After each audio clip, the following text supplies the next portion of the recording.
Yes, welcome, my dear students.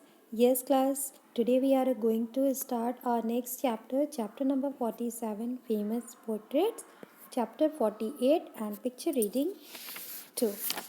Okay, now, class, let us start chapter number 47, famous portraits. Yes class, portraits क्या होता है? Portrait एक तरीके का picture होता है, एक फ़ोटो होता है, एक ड्राइंग होता है, जिसमें क्या हाफ पोर्शन आपका बनाया जाता है।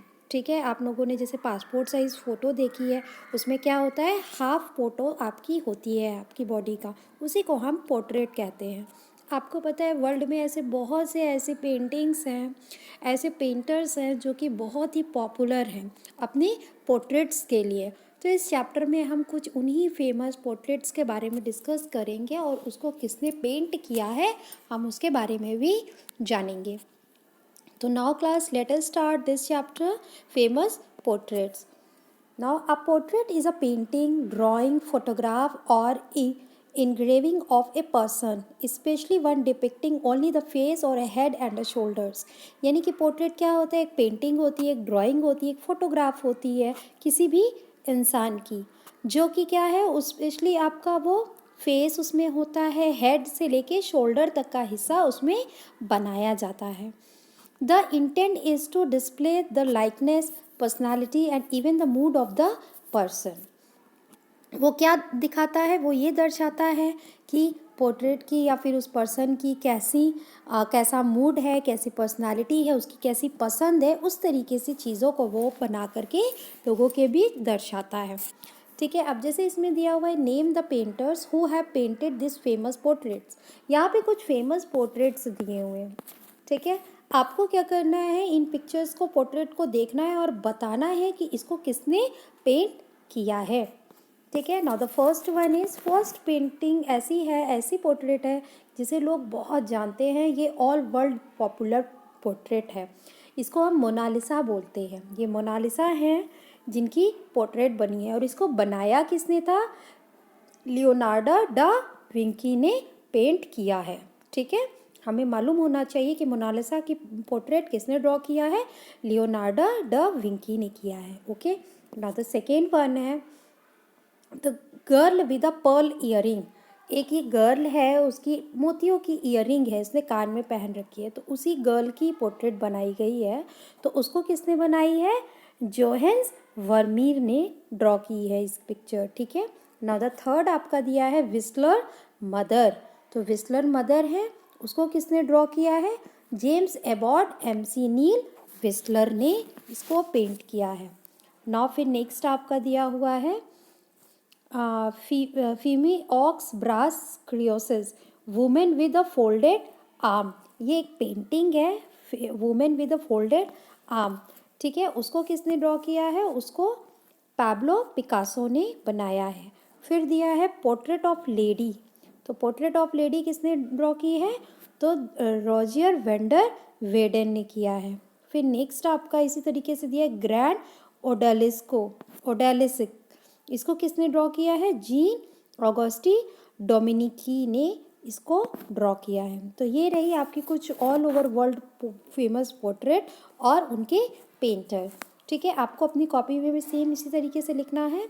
एक साइड आप लिखेंगे पोर्ट्रेट का नाम और दूसरी साइड आप लिखेंगे उनके पेंटर का नाम. एक साइड पोर्ट्रेट का नाम, एक साइड पेंटर का नाम.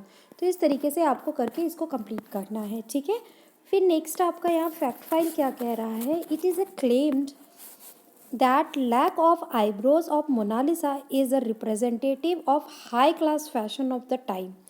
आपको पता है कि ये जो आईब्रो थी मोनालिसा की, ठीक है, इस तरीके से बताया गया है कि जो मोनालिसा की आईब्रोज थी वो क्या दर्शा रही थी? लोगों के बीच हाई क्लास फैशन को वो उस टाइम दर्शाती थी. उनकी जो आईब्रोज थी, हल्की हल्की आईब्रोज जो थी. But in 2007, ultra-detailed digital scan of the painting revealed that the Vinci had a painted eyebrow and bolder eyelashes, but had simply faded over time or had fallen victim of 2 years of restoration work. यानी कि जब उसकी painting बनाई गई थी तब वो तो बहुत पुरानी पेंटिंग थी, लेकिन जैसे जैसे वो और पुरानी होती गई तो उसमें क्या दिखा रहा था कि उसकी आईब्रोज नहीं है, जो कि लोगों के अंदर बहुत पॉपुलर हुई थी कि मोनालिसा की आईब्रोज नहीं है या कम है। लेकिन आई उस पेंटर ने क्या किया था, बनाया था, आईब्रोज बनाई थी और बल्कि आई लैशेज़ भी लगाए थे उसकी आईज़ में। लेकिन वो धीरे धीरे समय के साथ वो धूमिल हो गई। ठीक है। फिर नेक्स्ट आपका क्या कह रहा है, think and answer. Art washes away from the soul the dust of everyday life. Who said this word. आपको बताना है जो कला होती है वो क्या करती है, हमारी अंतरात्मा को क्या कर देती है, धूल मिट्टी से, धूल मिट्टी जो हमारी अंतरात्मा में घुस गई है हमारी डेली लाइफ में, तो उसको आर्ट क्या करती है, उसको धुलती है, साफ करती है। तो ये वचन किसने बोला था, तो ये कहना था पैब्लो पिकासो का था। ठीक है। फिर I hope this chapter is clear to all of you. Now come on to the next chapter, chapter number 48, entertainers. तो entertainers, now great people in entertainment can be anyone from a studio head, star and a director to a TV producer, performer, writer, editor, publisher और musician. यानी कि entertainer कौन होता है, जो हमारा मनोरंजन करे। ठीक है, लोगों का मनोरंजन करे, वो कोई भी हो सकता है, चाहे आपका स्टार हो, हीरो हो, हीरोइन हो, डायरेक्टर हो या प्रोड्यूसर हो, या फिर जो परफॉर्म कर रहा है, या फिर राइटर हो, एडिटर हो, पब्लिशर हो या म्यूजिशियन हो। तो हम एंटरटेनर हम किसी को भी बोल सकते हैं जो कि हमारा मनोरंजन करे। ठीक है। तो यहाँ पे क्या दिया हुआ है, given below are some famous entertainment personalities, name them and the country they belong to. यहाँ पे कुछ फेमस एंटरटेनमेंट पर्सनालिटीज़ दिए हुए हैं, आपको बताना है ये किसकी है और ये किस कंट्री से बिलोंग करते हैं। ठीक है। नाउ द आपका फर्स्ट वन दिया हुआ है, ये फिगर देख के आप तुरंत बता देंगे कि कौन से ऐसे एंटरटेनर है। तो इनका नाम चार्ली चैपलिन है। तो ये किस कंट्री से बिलोंग करते हैं, ये यूनाइटेड किंगडम से बिलोंग करते हैं। ठीक है। फिर नेक्स्ट आपका है second one is Nusrat Fateh Ali Khan. तो नुसरत फ़तेह अली ख़ान ये कौन है, ये एक वो है आपके म्यूजिशियन, सिंगर कह लीजिए, ये पाकिस्तान से बिलोंग करते हैं। नाउ द थर्ड आपका है ब्रिटनी स्पीयर्स। ये किस कंट्री से बिलोंग करती हैं, ये भी यूनाइटेड स्टेट ऑफ अमेरिका से। ठीक है। फिर नेक्स्ट आपका fourth one is Amitabh Bachchan. ये किस कंट्री के हैं, ये इंडियन है। ठीक। फिर नेक्स्ट आपका है ओमार शरीफ। ये किस कंट्री के हैं, ये इजिप्ट के हैं। एंड जस्टिन बाइबर, ये कनाडा के हैं। ठीक है। तो फिर आपको भी इसी तरीके से उनका नेम लिखना है, एंटरटेनर का नेम लिखना है और कंट्री लिखनी है। इस तरीके से करके आपको इस वर्क को भी कंप्लीट करना है। ठीक है। फिर नेक्स्ट आपका यहाँ पे फैक्ट फाइल क्या कह रहा है, on July 16, 1982 Amitabh Bachchan suffered a near fatal accident while a shooting Manmohan Desai film Coolie in a Bengaluru. आपको पता है जब एक बार कूली फिल्म की शूटिंग हो रही थी, तो ऑन जुलाई 26, 1982 में, तो अमिताभ बच्चन को एक एक्सीडेंट हुआ था, उनके हाथों में चोट लग गई थी जब वो उस कूली फिल्म की शूटिंग कर रहे थे बेंगलुरु में। तो ये फैक्ट है, ये सच बात है। ठीक है। फिर नेक्स्ट आपका क्या दिया हुआ है, Nusrat Fateh Ali Khan was the first to introduce the 600-year old qawwali tradition of his family to international audience. यानी कि नुसरत फ़तेह अली ख़ान ने सबसे पहले एक 600 साल पुरानी अपनी फैमिली की कव्वाली को पूरे इंटरनेशनल ऑडियंस में इसको प्रसारित किया, मतलब फेमस किया। Qawwali is a devotional music of the Sufis and Khan's contribution to Qawwali gave him a popular title of Sahenshah Qawwali, meaning king of Qawwali। यानी कि कव्वाली को पॉपुलर करने वाले कौन थे, नुसरत फ़तेह अली ख़ान थे। और एक कव्वाली कहाँ पे, एक तरीके का म्यूज़िक होता है जो सूफ़ीज़ और खान लोग इसको प्रस्तुत करते हैं। ठीक है। तो जिस वजह से फ़तेह अली ख़ान को शहंशाह कव्वाली के नाम से ये प्रसिद्ध हुए। शहंशाह का मतलब क्या होता है, किंग ऑफ किंग। तो वो कव्वाली के किंग ऑफ किंग के नाम से वो जाने जाते हैं। ठीक है। Now, Justin Bieber came to India on 10th May 2017 for the music-awaited Mumbai concert. He gave a packed performance to one of his most popular tracks, Sorry. The baby singer was truly left impressed with the taste of a Bieber fever in India. यानी कि Justin बाइबर India कब आए थे? 10 मई 2017 में आए थे। उन्होंने Mumbai concert में एक ऑडिशन वो दिया था, एक परफॉर्मेंस अपना किया था, जिसकी उनका नाम क्या था? सॉरी। तो वो बेबी सिंगर थे उस टाइम, स्टार्टिंग था उनका, तो जिसकी वजह से उन्होंने अपना काफ़ी अच्छी परफॉर्मेंस और अपना छाप इंडिया में छोड़ के वो गए। ठीक है, फिर नेक्स्ट यहाँ पे आपको लिखना है name your favourite entertainment personality. यहाँ पे आपको कौन सा आपका इनमें से एंटरटेनमेंट पर्सनालिटी है या फिर कोई अदर है इसके अलावा, तो आपको यहाँ पे लिखना है। Okay, I hope class this chapter is also clear to all of you. Now come on to the next picture reading 2. Picture reading 2 में हमें क्या करना है? यहाँ पे आपको कुछ पिक्चर बनी हुई है, ठीक है, और फिर आपसे कुछ क्वेश्चंस पूछा गया है, तो आपको इन फिगर को देखते हुए उन क्वेश्चन का आंसर देना है। तो now class let us start. ये फिगर हमें दिख रहा है, फिगर में क्या है? महात्मा गांधी बने हुए हैं, यहाँ पे कुछ लोग सफाई कर रहे हैं, कुछ मॉन्यूमेंट्स बने हुए हैं, है ना। तो यानी कि ये क्या है? ये एक तरीके का ये बैनर बना हुआ है जो हमें क्या दर्शा रहा है? स्वच्छ भारत अभियान को, गवर्नमेंट ऑफ इंडिया का स्वच्छ भारत अभियान दर्शा रहा है। ठीक है, तो हमें उसी के बारे में इसमें कुछ क्वेश्चंस पूछे और हमें बताने हैं। नाउ फर्स्ट क्या कह रहा है? विच mission of the government of India is shown in the above picture. तो ये सब हमको पता है कि ये कौन सा मिशन है गवर्नमेंट का? स्वच्छ भारत अभियान। नाउ सेकेंड क्वेश्चन क्या पूछ रहा है? Name the famous personality who is shown in the picture. आपको वो फेमस पर्सनालिटी बताना है जो इस पिक्चर में आपको दिखाई दे रहे हैं। तो पिक्चर में हमें कौन दिखाई दे रहे हैं? महात्मा गांधी, तो हमने यहाँ पे लिख दिया महात्मा गांधी। नाउ थर्ड क्या है? When was this mission launched. आपको बताना है ये मिशन कब लॉन्च हुआ था। तो ये 2 अक्टूबर को लॉन्च किया गया था।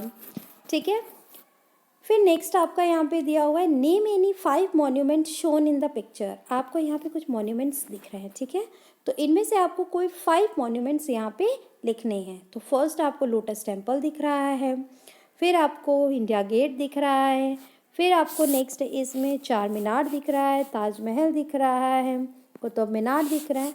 तो हमने यहाँ पे लिख दिया, हमने कुछ एक्स्ट्रा नहीं लिखा। जो क्वेश्चंस आपका इस फिगर से पूछ रहा है हमने फिगर को देखते हुए ही इसका आंसर किया है। तो इसको भी आप लोग अपनी कॉपी में कर लीजिएगा। Hope so class this chapter is also clear to all of you. Now come on to the next topic strange but true 4। यहाँ पे भी हम कुछ स्ट्रेंज बातें जानेंगे, ठीक है। ये क्या है ना, फर्स्ट क्या दिया है? In the late 1910 a group of people pretending to be Charlie Chaplin sprung up. It was just a matter of people trying to copy his style to promote themselves. These actors would be dressed and made to look as much like a Chaplin as possible, and film distributor explicitly said that the actor was a Chaplin himself. These performers include Billy Ritchie, Stan Jeffries, and most notably Billy West, who did it for years. यानी कि आपका 1910 के आसपास कुछ people थे जिन्होंने Charlie Chaplin की copy करने की कोशिश की थी, ठीक है। वो एकदम उसी की तरीके से बने, उसी तरीके से जिस तरीके से उनकी एक्टिंग थी उसी तरीके से ड्रेसअप हुए, ठीक है। तो उनकी परफॉर्मेंस को लोगों ने काफ़ी सराहा था, ठीक है। चार्ली चैपलिन हम सब लोगों के बीच बहुत ही पॉपुलर हुआ करते थे। वो एक तरीके से कॉमेडियन हुआ करते थे जिसे देखते ही लोगों के अंदर अपने आप हंसी आने लगती थी। उनकी स्टाइल कुछ ऐसी हुआ करती थी, ठीक है। नेक्स्ट क्या कह रहा है? Amitabh Bachchan began his career in film 1969 as a voice narrator in a Mrinal Sen Bhuvan Shome. Director Satyajit Roy also used Bachchan's voice in his 1977 film शतरंज के खिलाड़ी। यानी कि अमिताभ बच्चन का कैरियर कब स्टार्ट हुआ था? 1977 में, जब उन्होंने शतरंज के खिलाड़ी मूवी में उन्होंने अपना फर्स्ट उनकी मूवी थी, ठीक है, वहाँ से उनका कैरियर स्टार्ट हुआ था। जगलन रिजिया और the walnut tree that grow widely in Kashmir. आपको पता है जो वॉलनट ट्री होता है, अखरोट का पेड़ होता है, वो सबसे ज़्यादा कश्मीर में ही होता है, ठीक है। उसका क्यों यूज़ किया जाता है? वुड कार्विंग के लिए यूज़ किया जाता है, यानी कि छाप बनाने के लिए, डिज़ाइंस बनाने के लिए उसका यूज़ किया जाता है। Walnut wood is use to make and carve tables, jewellery box, tray etcetera. वो ज्वेलरी बॉक्स बनाने के लिए, ट्रे बनाने के लिए उस वॉलनट ट्री का यूज़ किया जाता है, ठीक है। नाउ नेक्स्ट आपका दिया है stamp collecting has been called the hobby of king. आपको पता है जो स्टैम्प कलेक्टिंग होता है उसको एक तरीके से हॉबी ऑफ किंग का भी कहा जाता है, क्योंकि इसमें बहुत ऐसे फेमस इंडिविजुअल्स थे जो कि क्या जिनकी हॉबी क्या थी, स्टैम्प्स को कलेक्ट करना। उसमें से एक थे किंग जॉर्ज, वो इंग्लैंड के थे, उनकी भी ये मोस्ट हॉबी थी स्टैम्प्स को कलेक्ट करने का, जिसकी वजह से सबसे ज़्यादा कलेक्शन पूरे वर्ल्ड में उन्हीं ने किया था। ठीक है, फिर नेक्स्ट आपका यहाँ दिया है जूडो। जो है जूडो आपका सबसे ज़्यादा पॉपुलर पूरे वर्ल्ड में कॉम्बैट स्पोर्ट के है। ठीक है, in Japan it is a possible to meet about 8 million of people who regularly wear judogi special uniform for a judo. यानी कि जो जापान में है उसमें से 8 मिलियन लोग ऐसे हैं जो हमेशा जुडोगी यानी कि वो ड्रेस पहनते हैं जो जूडो का यूनिफॉर्म है। ठीक है, फिर next taekwondo is south Korea's national sport. जो ताइक्वांडो है वो साउथ कोरिया का नेशनल स्पोर्ट है। The literal translation of taekwondo is a way of the hand and foot, जिसका अर्थ क्या होता है, हाथ और पैर को दिखाना हो, किस तरीके से यूज़ करना। ठीक, फिर नेक्स्ट आपका दिया है Kapil Dev was introduced in the legend club cricket hall of fame in January 2017। यानी कि उनको इंडक्ट किया गया था, कपिल देव को हॉल ऑफ फेम उनको घोषित किया गया था जनवरी 2017 में। He was presented with a citation by former Indian opener and Legend Cup president Madhav Apte at the Cricket Club in India in Mumbai। ठीक है, फिर नेक्स्ट आपका दिया हुआ है at least a dozen excellent replicas of the Mona Lisa exist, many of them by the master student. The proliferations of the Monalisas reflect, at least in a part, the subject almost immediate embodiment of the ideal woman, beautiful, energetic, receptive and still just out of the reach. यानी Mona Lisa की पूरे world में सबसे ज़्यादा painting, सबसे ज़्यादा students के बीच ये पॉपुलर है। ठीक है, काफ़ी ब्यूटीफुल वुमेन के लिए एक तरह से आइडियल वुमेन के तौर पर उनको दर्शाया गया है। ठीक है, फिर जो नवाब मंसूर अली खान है पतौदी जिन्हें एक क्रिकेटर के नाम से जाना जाता है। आपको पता है एक कार एक्सीडेंट में इन्होंने अपनी राइट आइज़ खो दी थी, जिसकी वजह से उन्होंने एक तरीके से वो हैंडीकैप भी हो गए थे, लेकिन उन्होंने क्या किया, अपनी हार नहीं मानी और क्रिकेट भी उन्होंने खेलना अपना बंद नहीं किया। फिर कुछ ही महीनों के बाद यानी 6 मंथ के बाद ही उन्होंने इंग्लैंड के खिलाफ, इंडिया और इंग्लैंड के खिलाफ उन्होंने प्ले किया था, जिसको मतलब उन्हें youngest player of captain India के नाम से जानते हैं। ठीक है, Roger Federer hold several the association of tennis professional record. यानी कि रोजर फेडरर है एक तरीके का टेनिस प्रोफेशनल रिकॉर्ड इन्होंने कायम किया है। ठीक है, फिर नेक्स्ट क्या है, सत्य भारत रॉथ हैज़ बीन अवॉर्डेड संगीत नाटक अकेडमी पुरस्कार फॉर द ईयर 2016। इनको सत्य भ्रता रॉथ हैं, इनको संगीत नाटक अकेडमी पुरस्कार दिया गया था 2016 में, इनको सम्मानित किया गया था। ठीक है, the union information and broadcasting ministry has appointed Prasoon Joshi as a new chairman of central board of certification. यानी कि प्रसून जोशी को एक तरीके से